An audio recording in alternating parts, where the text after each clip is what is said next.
Olá, meu nome é Cláudia Ludwig.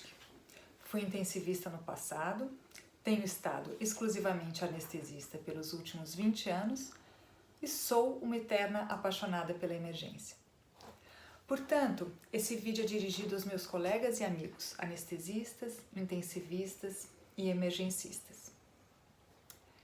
Em razão da velocidade com que a comunicação se faz atualmente e a velocidade com que as informações são transmitidas, nos vimos nas últimas semanas sufocados por mensagens, vídeos, áudios e artigos.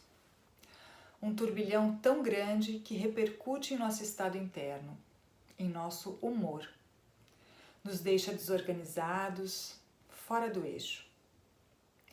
Tenho visto os colegas assustados, amedrontados e inseguros. Tais sentimentos, ainda que naturais e esperados, não nos auxiliam no enfrentamento da atual epidemia, mas o conhecimento, sim. Se por um lado não diminui o tamanho do desafio, por outro nos torna mais preparados para enfrentá-lo. Minha intenção aqui é convidá-los a olhar o problema de um outro ponto de vista. Não apresentar mais um protocolo para se somar às dezenas com que cada um de vocês certamente já entrou em contato. Ou apresentar dicas interessantes, receitas de confecção de EPIs caseiros ou coisas do gênero. Quero convidá-los a analisar os objetivos de nossas ações ao lidar com cada paciente. O cenário clínico comum às 3 especialidades, anestesia, terapia intensiva e medicina de emergência, é a necessidade de acessar a via aérea de forma invasiva, isto é, realizar uma intubação traqueal. Esses pacientes quase sempre são pacientes graves, encontram-se severamente hipoxêmicos e muito frequentemente são portadores de outras comorbidades. Apenas por esses motivos, a manobra de intubação já seria um procedimento de risco. Some-se a isto o fato de termos que intubar o paciente na primeira tentativa. Esse fato gera um estresse considerável, não é mesmo? Então vamos à análise. Qual o fundamento desta recomendação? É o fato de que a ventilação com pressão positiva sob máscara facial está associada a vazamentos e, portanto, a liberação de aerossóis contendo vírus. A liberação desses aerossóis aumenta o risco de contaminação dos profissionais envolvidos, como também do ambiente. Portanto, esta deve ser evitada, razão pela qual se preconiza a técnica de indução e intubação em sequência rápida após 5 minutos de pré-oxigenação. Bem, se perceberam, utilizei a palavra evitar, porque considerar a ventilação com pressão positiva uma manobra proibida pode embotar a razão, impedindo a tomada de decisão de fazê-la caso necessário, podendo levar o paciente ao óbito ao 0 minuto de jogo. Pensar dessa outra forma, isto é, não pretendo ventilar, mas se for preciso, farei a ventilação sob máscara, procurando reduzir o escape durante as ventilações. Como fazer isso? Modificando a pega da máscara facial, segurando-a com ambas as mãos numa posição VE, tentando ocluir possíveis locais de vazamento enquanto o assistente comprime a bolsa.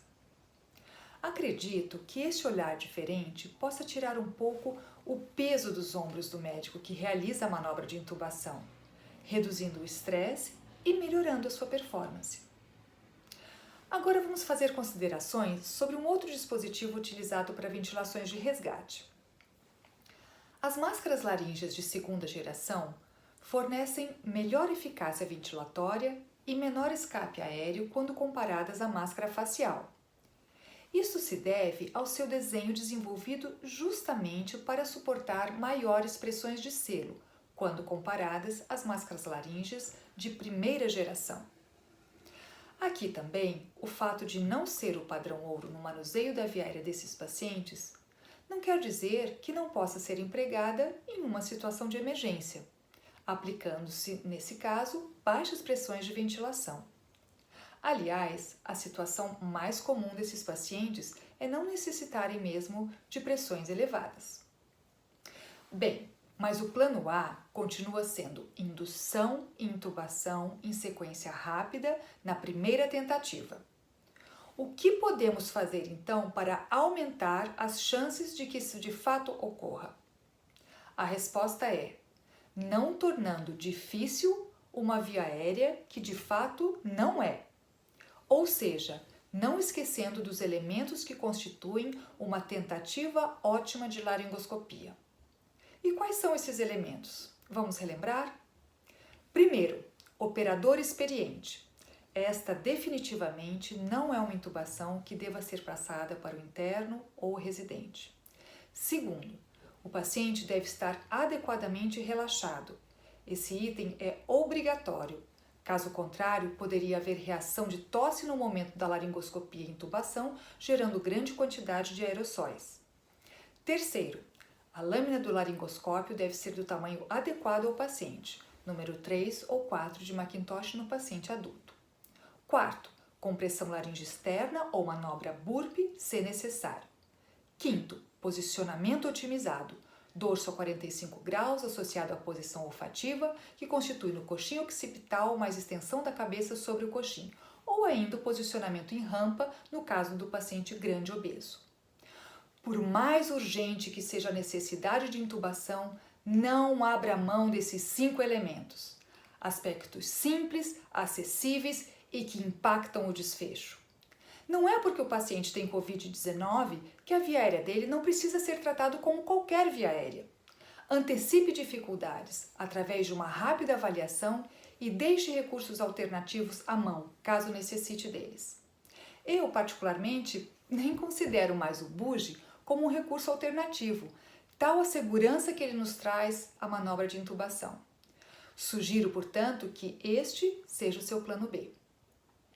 Mas e se seu paciente, mesmo adequadamente posicionado, apresentar uma visão classe 4 à laringoscopia? Aí, então, está indicado o uso de um videolaringoscópio com lâmina angulada. Aí vocês irão dizer, mas Cláudia, só agora você vai falar dos videolaringoscópios? Todos os protocolos recomendam sua utilização logo de cara? E mais uma vez eu os convido a analisar o racional dessa recomendação. De uma forma geral, a videolaringoscopia propicia maior distanciamento do paciente, verificado principalmente com os modelos cujos monitores, as telas, são separadas do conjunto cabo-lâmina. Os estudos demonstram maior índice de sucesso de intubação na primeira tentativa, assim como menor tempo para a conclusão da mesma, com a videolaringoscopia em comparação à laringoscopia convencional. Ora, esses resultados só se verificam, obviamente, em grupos de profissionais que já alcançaram o patamar de proficiência na técnica da videolaringoscopia. Novamente, este não é o paciente indicado para se aprender uma técnica nova. Se a recomendação é para que a intubação seja realizada pelo profissional mais experiente, a melhor técnica é a que este profissional faz melhor. Há um outro detalhe. De um modo geral, os poucos lugares que dispõem de videolaringoscópio aqui no Brasil dispõem apenas da lâmina para via aérea difícil, que possui acentuada angulação específica para visões classe 4. Essas possibilitam apenas a visão indireta, com imagem amplificada, e caso suas lâminas não tenham canaleta, necessariamente exigem a utilização de estilete guia moldado com a mesma curvatura da lâmina. Uma lâmina desse tipo pode dificultar uma intubação numa via aérea que não é excessivamente anteriorizada. Outro aspecto é a característica de descartabilidade ou reutilização do videolaringoscópio. Sabemos que os modelos descartáveis são amplamente reutilizados no Brasil, mediante uma higienização simples das lâminas. Bem, se essa prática já é passível de crítica em pacientes não portadores de doenças infecciosas, o que dizer então em relação aos pacientes Covid-19? Na eventualidade de utilização de um videolaringoscópio deste tipo, a lâmina necessariamente precisa ser descartada. Temos poucos modelos de videolaringoscópios com lâminas reesterilizáveis disponíveis no Brasil. Bem, amigos, desculpem se me estendi demais, mas senti necessidade de compartilhar essas considerações com vocês. E como mensagem final, eu gostaria de dizer que a regra básica para um protocolo de condutas é que este protocolo seja seguro para pacientes e profissionais, que seja simples para evitar a chance de desvios, que seja familiar para aumentar a chance de sucesso e que seja reprodutível em diferentes condições de pacientes, de pessoal e de recursos. Boa sorte a todos nós. Tenho certeza que sairemos fortalecidos com os aprendizados adquiridos nessa difícil experiência.